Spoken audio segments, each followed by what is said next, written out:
সংযুক্ত আরব আমিরাতের শহর দুবাই মানেই চোখের সামনে ভেসে আসে উঁচু উঁচু দালান, আলো ঝলমলে শপিং মল, মরুভূমির উট আর ঝাঁ চকচকে এক শহরের দৃশ্য। চারদিকে একটা উৎসব উৎসব ভাব, সবাই যেন ফুরফুরে মেজাজে মনের আনন্দে ঘুরে বেড়াচ্ছে। সেই দুবাইয়ে ঘটে গেল এলাহি কাণ্ড। ভারী বর্ষণে আকস্মিক বন্যায় ডুবে যায় গোটা শহর।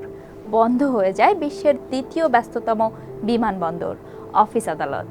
বন্যায় বন্ধ হয়ে যায় শিক্ষা প্রতিষ্ঠানও।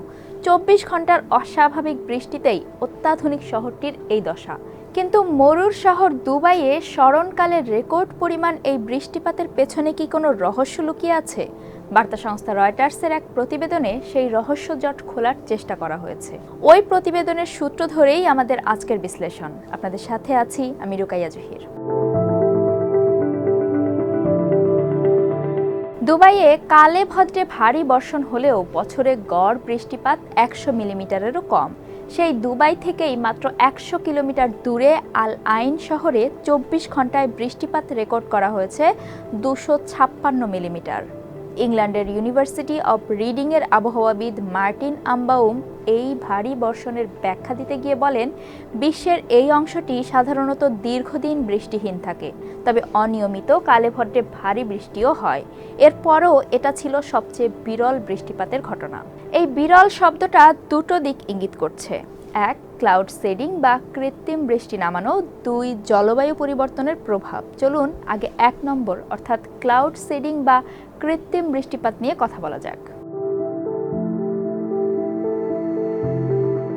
উড়োজাহাজ বা ড্রোন দিয়ে সিলভার আয়োডাইডের মতো ক্ষুদ্রকণা নিক্ষেপ করে মেঘে আর্দ্রতাকে ঘনীভূত করার মাধ্যমে কৃত্রিমভাবে বৃষ্টি নামানো হয়।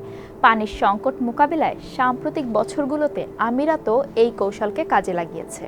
বন্যা শুরু হওয়ার পরপরই কয়েকজন সামাজিক যোগাযোগ মাধ্যম ব্যবহারকারী তাৎক্ষণিক এই চরম আবহাওয়ার জন্য দেশটিতে চালানো সাম্প্রতিক ক্লাউড সিডিং অভিযানকে দায়ী করতে শুরু করেন। এর আগে একটি গণমাধ্যমের প্রতিবেদনে বলা হয়, কৃত্রিমভাবে বৃষ্টি নামানোর জন্য রোববার ও সোমবার উড়োজাহাজ মোতায়েন করা হয়েছিল, তবে মঙ্গলবার অর্থাৎ যেদিন বন্যা হলো সেদিনের জন্য উড়োজাহাজ মোতায়েন করা হয়নি। তাই বন্যার ক্ষেত্রে কৃত্রিম বৃষ্টি ঝরানোর বিষয়টি সামনে আনাটা বিভ্রান্তিকর বলে মন্তব্য করেছেন বিশেষজ্ঞ। ইম্পেরিয়াল কলেজ লন্ডনের জলবায়ু বিজ্ঞানের জ্যেষ্ঠ প্রভাষক ফ্রেডরিক ওটো বলেন, দুবাইয়ে বৃষ্টি ঝরাতে ক্লাউড সিডিং পদ্ধতি প্রয়োগ করা হলেও আগে থেকেই মেঘ সৃষ্টির জন্য পানি বহন করার মতো পরিবেশ সেখানে বিরাজমান ছিল। সাধারণত বৃষ্টি ঝরাতে বাতাস, আর্দ্রতা ও ধূলিকণার পরিমাণ অপর্যাপ্ত হলে ক্লাউড সিডিং পদ্ধতি প্রয়োগ করা হয়। কিন্তু গত সপ্তাহেই উপসাগরীয় অঞ্চল জুড়ে বড় ধরনের বন্যার ঝুঁকির বিষয়ে আবহাওয়ার পূর্বাভাসে সতর্ক করা হয়েছিল, যেখানে বলা হয়েছিল 24 ঘন্টায় 1 বছরের সমান বৃষ্টিপাতের সম্ভাবনার কথা।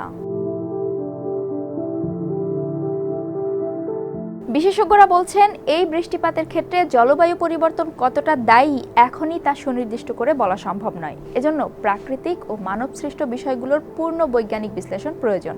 এর জন্য মাসখানেক সময় লেগে যেতে পারে। তবে যেভাবে জলবায়ু পরিবর্তন হচ্ছে তার সঙ্গে এই রেকর্ড বৃষ্টিপাতের সম্পর্ক আছে। সাধারণত তুলনামূলক বেশি উষ্ণ বাতাস অধিক পরিমাণে আর্দ্রতা ধরে রাখতে পারে। ইউনিভার্সিটি অব রিডিংয়ের জলবায়ু বিজ্ঞানের অধ্যাপক রিচার্ড অ্যালেন বলেন, প্রতি ডিগ্রি সেলসিয়াস তাপমাত্রা অতিরিক্ত প্রায় 7% আর্দ্রতা ধরে রাখতে পারে, যা বৃষ্টির তীব্রতা বাড়াতে পারে। ঝড় বৃষ্টিতে এবং ভারী বৃষ্টি ঝরাতে আর্দ্রতার পরিমাণ যত বাড়বে এর সঙ্গে যুক্ত বন্যাও ক্রমশ শক্তিশালী হবে। সাম্প্রতিক এক গবেষণার ফলাফলে দেখা গেছে, বৈশ্বিক উষ্ণায়ন অব্যাহত থাকায় চলতি শতাব্দীর শেষ নাগাদ আমিরাতের বেশিরভাগ এলাকায় বৃষ্টিপাতের পরিমাণ 30% বাড়বে।